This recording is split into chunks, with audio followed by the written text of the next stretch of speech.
بسم اللہ الرحمن الرحیم۔ السلام علیکم ناظرین گرامی، ایک بادشاہ جو طاعون کی وبا کے ڈر سے بھاگ گیا۔ بنو امیہ کا بادشاہ عبد المالک بن مروان جب ملک شام میں طاعون کی وبا پھیلی تو موت کے ڈر سے گھوڑے پر سوار ہو کر اپنے شہر سے بھاگ نکلا اور ساتھ میں اپنے خاص غلام اور کچھ فوج بھی لے لی، اور وہ طاعون کے ڈر سے اس قدر خائف اور ہراساں تھا کہ زمین پر پاؤں نہیں رکھتا تھا بلکہ گھوڑے کی پشت پر سوتا تھا۔ دوران سفر ایک رات اس کو نیند نہیں آئی تو اس نے اپنے غلام سے کہا کہ تم مجھے کوئی قصہ سناؤ۔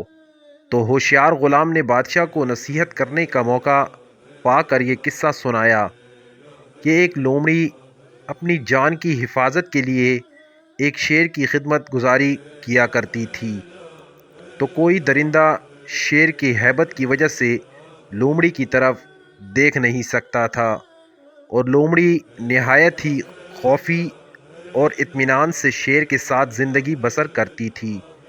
اچانک ایک دن ایک عقاب لومڑی پر جھپٹا تو لومڑی بھاگ کر شیر کے پاس چلی گئی اور شیر نے اس کو اپنی پیٹھ پر بٹھا لیا۔ عقاب دوبارہ جھپٹا اور لومڑی کو شیر کی پیٹھ پر سے اپنے چنگل میں دبا کر اڑ گیا۔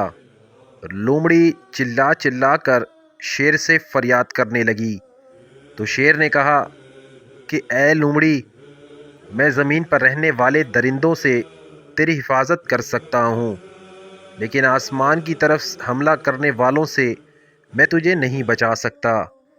یہ قصہ سن کر عبد المالک بادشاہ کو بڑی عبرت حاصل ہوئی اور اس کو سمجھ میں آ گیا کہ میری فوج ان دشمنوں سے تو میری حفاظت کر سکتی ہے جو زمین پر رہتے ہیں، مگر جو بلائیں اور وبائیں آسمان سے مجھ پر حملہ آور ہوں ان سے مجھ کو نہ میری بادشاہی بچا سکتی ہے، نہ میرا خزانہ اور نہ میرا لشکر میری حفاظت کر سکتا ہے۔